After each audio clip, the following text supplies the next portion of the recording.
Robert J. County coming to you live. A little bit late today. A little bit late. Long day. All right. Pick your spots to call your shots. So this is directed primarily at young people who don't know what they want to major in, and you're caught up in my circle of hate of college student debt being taken out for people who don't know what they want to major. I really hate that. I hate that student debt. I hate that noose around your neck. And so I want to give you what I hope are some helpful hints. So, it's just ludicrous that we ask 18-year-olds to encumber themselves with debt when they don't even know what they want to do. And there's no proof that this debt and this education that they're embarking on is going to improve their earning power. Now, I am not opposed to learning for learning's sake. Let me make that clear. If you're loaded and you can write checks and go to all the college you want, do it. But if you have to go into debt, you've got to be a lot more careful. That's just a prudent way to approach this.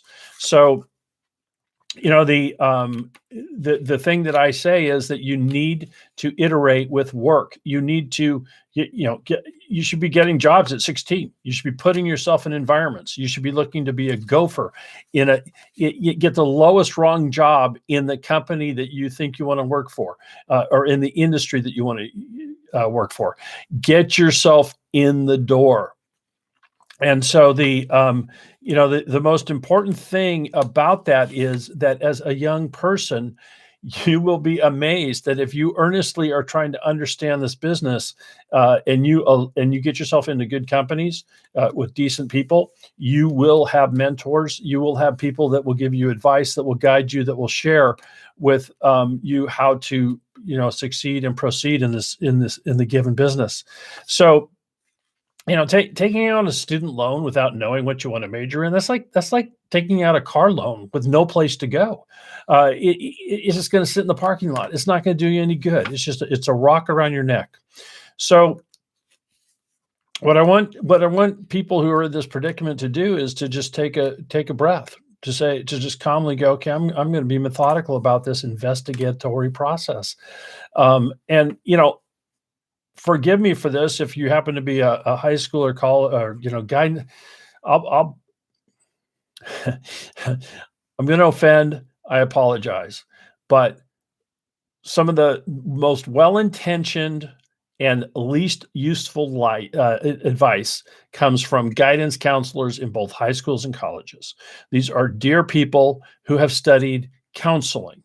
They, for the most part, I'm painting with a broad brush, but for the most part, these are not people who have been in industry, who have worked in the industry you want to work in, don't have any practical knowledge about it.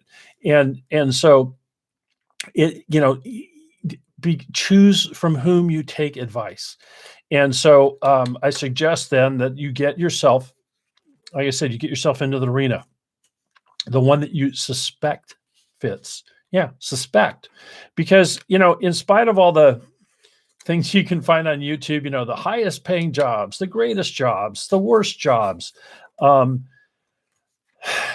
These are based on everybody but you. These are surveys. These are PR gimmicks. These, anytime you see the 7 or the 13, surefire steps, it's garbage. It's mind candy. It's clickbait. It's just, it's not useful. And so, the things that are actually involved in any given job you have will have nothing to do with those kinds of lists, and it will have even less to do with what it is that you studied in college. Studying acting versus being a working actor, studying accounting versus being an actual accountant. I bring that one up because I did it. Getting through accounting in college was pretty easy for me. Working in accounting was brutal. There's just a chasm between most courses of study in college and what you actually do day to day for work. And so, you need to go beyond what I've talked about in the past. And so remember the foundational 4, the temperament, aptitude, interest, values. Those are absolutely true, but you can't verify that it's a fit purely based on talking to others in casual conversations. You need to take the opportunity when you're a low wage person, where you can have mobility, where you can have minimal responsibility, where you have not invested a ton of time and money in a college education, to observe, to be inside the circus tent, so to speak. And so, you need to be able to see what's the gritty day to day like. And is the gritty day to day in this particular business the same as it is across the industry, or is this the anomaly? Is it better or worse? Really drill down and see what it is day to day, the reality, and do this as someone who still has flexibility, who hasn't already felt totally committed to something because they spent 4 years in college doing it. One of the tougher ones that I see a little more often than I'd like is many people go into teaching for wonderful reasons, very idealistic reasons. But one of the things that they don't realize is how much sheer paperwork there is in teaching, or processing. It's not as much paper, but still processing, clerical work. And there are people who go into teaching who are very low in that, and it's an aptitude. You can build it a little bit, but for the most part, you either have it or you don't. And for people who don't, it makes the job just a horrifically tough task.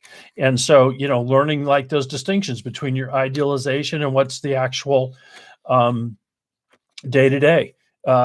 What does it look like for you with clients? If you're in a business, a client, so, in a sense, education, you have a few clients. You have you have the parents, you have the students, and you have, in a sense, you also have your boss as your client too. You need to keep all those people happy. What does that look like? In a private business, are you only dealing with customers that are just mad? If you're a claims adjuster, you're always dealing with people that just had something bad happen. What does that look like? Can you stomach it? Will it wear on you? And so get yourself in to be able to observe these things and see what those kinds of, what's the customer client interaction? What are the expectations? What's the reality of being a commercial real estate broker? Do you have to go out to dinner 5, 6, 7 times a night, 7 times a week, entertain clients constantly? If you want to be, an attorney, what does that look like? What are the real hours? Attorney is another field where law school's one thing, and the practice of law is a completely different animal. And neither of those has anything to do with what you see in any movie or any TV series that shows attorneys in court and Law and Order, whatever. I mean, those are just fantasy shows. What's the environment in the is it a cutthroat environment? Is cutthroat environment just in the office, or is the whole industry kind of a cutthroat environment? Are most of the firms authoritarian, or are they collegial? Is there an egalitarian aspect to these firms? What's that culture? Get inside so that you can see what everybody looks like on their worst day. Hopefully you get to see them on their best day too, but see what they look like on their worst day, and see if every month everybody in the office has 15 worst days. See these things and see them as the assistant too, or as the errand person, or whatever that job is that lets you see the inside, that lets you see the guts of it happening. And so what you'll find is, and this comes back to, pick your spot so you can call your shots. So you pick your spot and you go, okay, wow, this firm doesn't work. Oh, by the way, I've done enough other investigations. Sounds like the whole industry's this way. Okay, I need to call a new shot. I need to find a new spot and to then proceed without any remorse, just say, that was interesting. I've learned, I'm moving on. Don't start doubting yourself. Just be at peace. It's not a good fit, and keep moving on. And when you find the right thing, you will know. Your metabolism will tell you. And when it feels right, all of a sudden you're like, okay, I know exactly, what more schooling I have to do, what this takes. And you're going to unleash a level of power that you won't have if you have done the reverse and gone to college, gotten a big noose of debt around your neck, and now felt trapped and immobile in the options in life. I'm Robert J. Conley. Keep moving, keep exploring, keep learning. Take care.